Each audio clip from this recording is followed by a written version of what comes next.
Halo, bertemu lagi dengan saya Sutimbang Ngawan di sini. Ya, saya adalah seorang guru bahasa Indonesia. Pada video kali ini, saya akan menjelaskan sebuah materi yang berjudul teks eksplanasi. Tapi sebelum itu, bagi kalian yang sudah mengunjungi channel ini, tolong di-subscribe ya. Baik, pembahasan kali ini kita akan membahas mengenai memproduksi teks eksplanasi. Saya akan coba untuk menjelaskan secara gampang dan sederhana. Semoga ya mudah dipahami oleh kalian semua. Baik, ini memproduksi teks eksplanasi dia bersumber dari artikel di internet. Ada 3 tahap dalam memproduksi teks eksplanasi. Yang pertama adalah pola pengembangan. Habis itu langkah-langkah penulisan. Setelah itu penyuntingan. Ya, ada 3 langkah-langkah ada 3 tahap yang bisa dilakukan ketika kita ingin memproduksi teks eksplanasi. Pola pengembangan yang pertama adalah kausalitas, sebab akibat.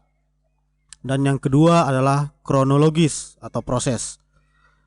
Hanya ada 2 pola pengembangan dalam teks eksplanasi. Silakan nanti kalian pilih ya kalau kalian ingin membuat teks eksplanasi. Pada video kali ini nanti saya akan membuat teks eksplanasi dengan pola pengembangan kausalitas atau sebab akibat. Selanjutnya adalah langkah-langkah penulisan. Yang pertama adalah menentukan tema atau topik. Ini penting ya, setiap kita ingin mengarang atau menulis sesuatu atau membuat sebuah artikel, kita harus tahu tema atau topik apa yang ingin kita bahas. Selanjutnya adalah menentukan tujuan penulisan. Jadi topik itu tujuannya apa? Kamu menulis itu tujuannya apa? Apakah untuk berpendapat? Apakah untuk mengkritik? Apakah untuk memaparkan sesuatu? Nah, kalau pada teks eksplanasi ini tujuan kita adalah memberikan penjelasan ya berupa deskripsi.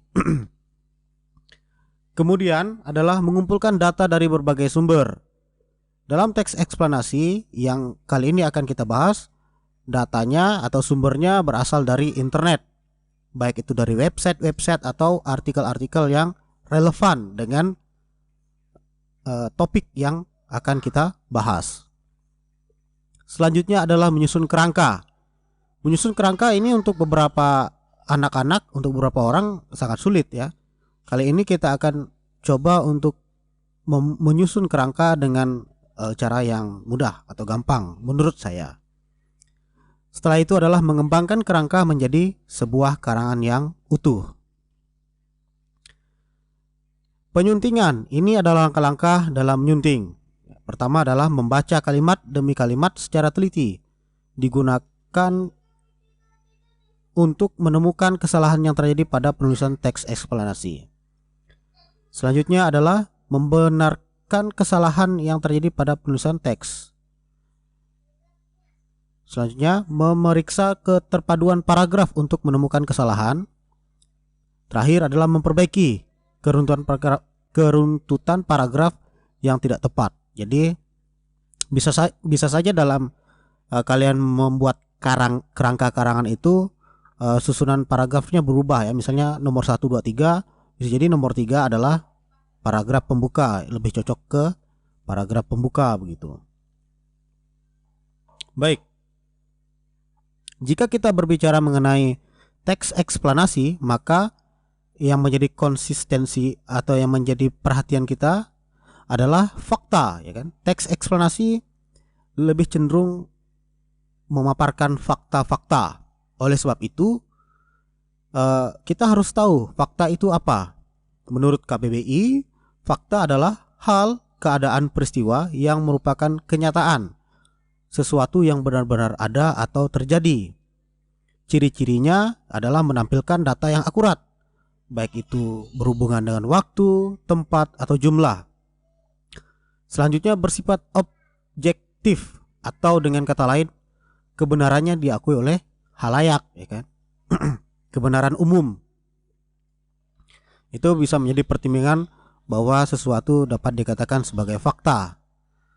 Selanjutnya adalah informasi yang disampaikan itu sudah diverifikasi kebenarannya, ya.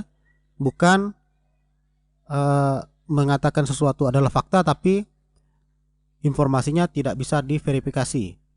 Baik, jika kita melihat gambar yang ada di sebelah kanan, apa saja fakta yang ada di gambar ini?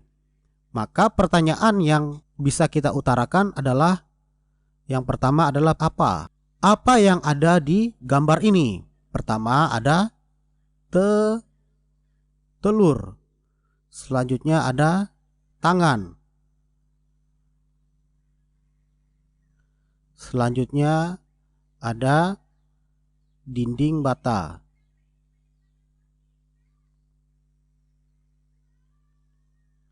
Selanjutnya ada, saya kira itu ya. Cukup. Sekarang adalah pertanyaan siapa?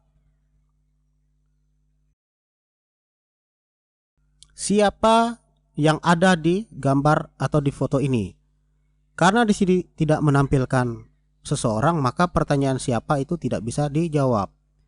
Kemudian kapan? Kapan? Misalnya kapannya berhubungan dengan waktu. Apakah siang, pagi atau malam? Jika kita lihat gambar ini dari tampilan cahayanya, maka waktunya adalah siang, ya. Selanjutnya, berapa? Nah, kalau berapa ini berarti arahnya kepada jumlah telur ini. Jadi ada 7 telur. Sekarang bagaimana kita membuat kalimat fakta berdasarkan gambar ini? Jika kita lihat seseorang memegang telur berjumlah 4 menggunakan tangan kiri. Bagaimana kita tahu ini tangan kiri? Ya, karena kita melihat saja yang mana jempolnya di sini. Nah, jempolnya ini ya, bukan ini. Bukan ini. Ini seperti jempol semua nih. Nah, tapi ini adalah jempolnya. Berarti dia memegang telur ini menggunakan tangan kiri. Maka bisa kita buat sebuah kalimat fakta.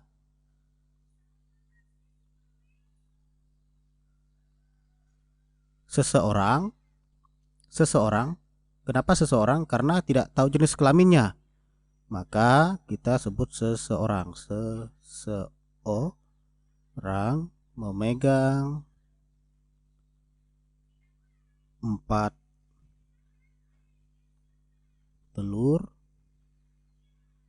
menggunakan tangan kiri, ya. Seseorang memegang 4 telur menggunakan tangan kiri. Informasi ini apakah bisa diverifikasi? Bisa, ya. Karena berdasarkan gambar ini dia benar-benar memegang 4 telur menggunakan tangan kiri. Bisa kita verifikasi. Ini adalah merupakan fakta. Kaidah kebahasaan teks eksplanasi. Ini penting untuk diperhatikan sebelum kita membuat karangan teks eksplanasi. Selanjutnya adalah struktur. Jadi struktur teks eksplanasi yang pertama adalah pernyataan umum. Pernyataan umum itu berupa latar belakang kejadian. Selanjutnya adalah urutan sebab akibat. Bukan satu kesatuan ini. Urutan tadi kan adalah kronologis. Kalau sebab akibat itu kausalitas, ya. Jadi kalau dia memilih kronologis, maka proses kejadiannya harus sesuai kronologis. Kalau dia milih pola pengembangannya kausalitas, maka proses kejadiannya berupa kausalitas begitu. Kemudian adalah interpretasi atau mengomentari konsekuensi. Sekarang kita akan lanjut kepada menulis teks eksplanasi. Ya. Teks eksplanasi ini tidak juga mudah, tidak juga sulit ya. Semoga ini bisa membantu kalian ya. Yang pertama adalah kita menentukan topiknya tadi. Di sini kita gunakan topik meningkatnya kasus positif COVID di Indonesia. Kerangka karangannya merupakan jenis kerangka karangan deskripsi. Selanjutnya adalah pola pengembangan sebab akibat. Maka kita harus menentukan gagasan pokok. Kita cukup membuat tiga gagasan pokok ya, nanti akan kita kembangkan. tiga gagasan pokok ini. Ini nanti bisa saja seperti yang dijelaskan di awal, urutan paragrafnya nanti ketika sudah selesai bisa saja berubah ya, tidak harus sesuai dengan ini. Jadi dari satu gagasan pokok ini kita akan kembangkan menjadi sebuah paragraf, ya kan? Dikembangkan menjadi paragraf.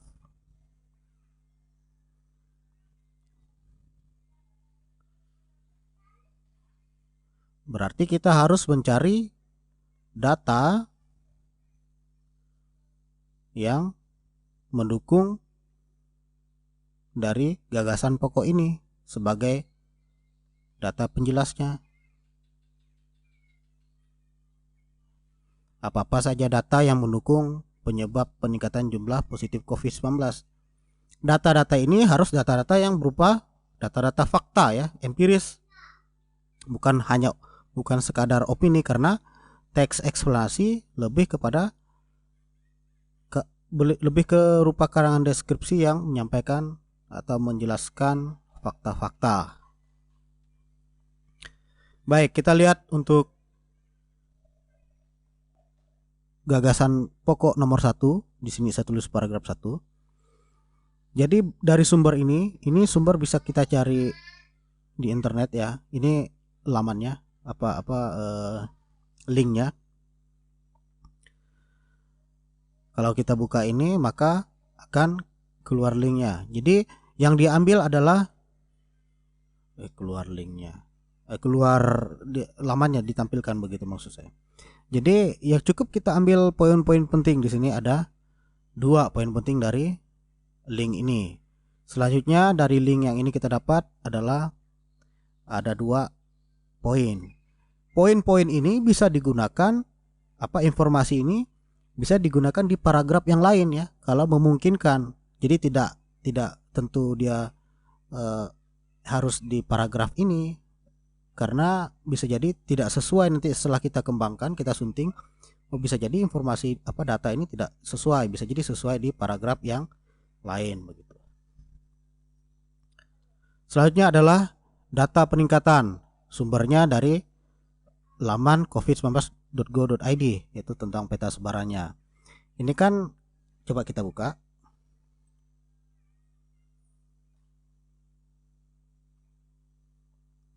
Baik, kalau kita lihat peta sebaran berdasarkan link ini, nah ini di sini kan banyak data-data sebaran COVID-19 di Indonesia. Di sini ada petanya, di wilayah mana yang paling banyak terpapar virus COVID-19. Ini dari graf dari chart inilah nanti kita baca data-datanya, mana yang kita ambil yang sesuai dengan gagasan pokok kita tadi ya. Jadi kita tidak ambil semuanya. Ini juga perlu kalian pelajari bagaimana cara membaca chart-chart seperti ini, ya kan? Nah ini kan perkembangan kasus terkonfirmasi positif per hari, ini kasus sembuh per hari, ini kasus meninggal. Kalau kita balik lagi ke sini, kalau kita rangkaikan dalam sebuah kalimat, maka secara nasional perkembangan kasus terkonfirmasi positif COVID-19 per hari tertinggi terjadi pada tanggal 8 Oktober. Ini berasal dari data yang ada di laman ini tadi. Selanjutnya ada 2 di sini, cukup 2 saja sebagai penguat. Kemudian gagasan pokok yang ketiga adalah solusi cara mencegah peningkatan. Kita cari informasi yang sesuai dengan ini, dengan gagasan pokok. Yang pertama di sini, pertama adalah perbanyak tes, tidak abai serta disiplin menerapkan protokol kesehatan. Mobilitas disesuaikan hanya untuk hal penting saja. Benahi strategi penanganan COVID. Kemudian ada data-data dari Worldometer misalnya. Ini yang bonafit ya, yang bisa dipercaya. Baik, selanjutnya kita akan merangkaikan ke dalam sebuah kalimat seperti apa. Nah ini, setelah disusun, maka paragraf pertama jadilah sebuah paragraf yang penuh seperti ini. Kalau kita baca, pertengahan Oktober 2020, Indonesia kembali mengalami peningkatan jumlah positif COVID-19. Ingat, yang kita tekankan adalah pada bulan ini, bulan Oktober. Bulan Oktober terjadi apa nih? Peningkatan kasus COVID-19. Maka data-data yang diambil adalah data-data pada bulan Oktober ya, jangan diambil data pada bulan September. Maka yang perlu diambil adalah data pada bulan Oktober. Meskipun di sini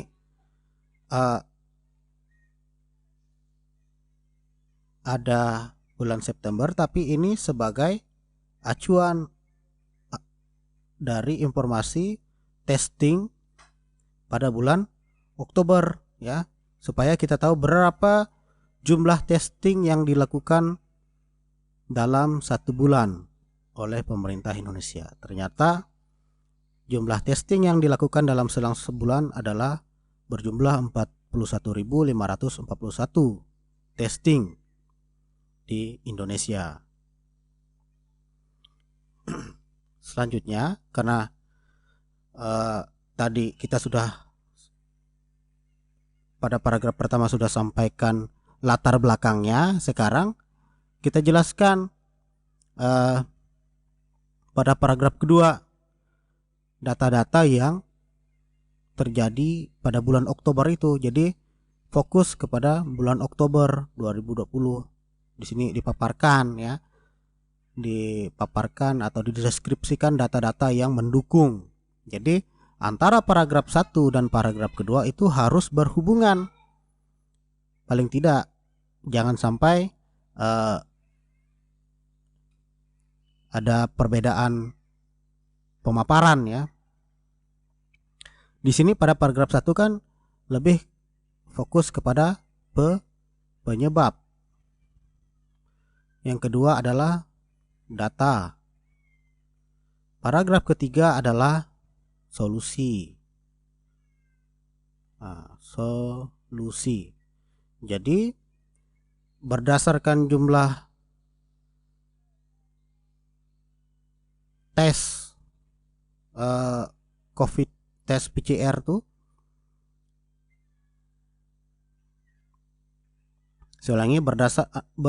berdasarkan data tadi, maka kita paparkan solusi yang baik berdasarkan data-data ini juga. Jadi di paragraf ketiga dijadikan ulasan atau kesimpulan. Baik, saya kira itu pemaparan saya mengenai bagaimana cara menulis teks eksplanasi, mengarang teks eksplanasi. Semoga pemaparan kali ini bermanfaat dan mudah dimengerti. Kalau tidak bisa dimengerti, silakan kalian menonton kembali video ini dan melihat bagaimana cara mengarang teks eksplanasi yang gampang. Baiklah, saya kira itu. Sampai jumpa di video selanjutnya.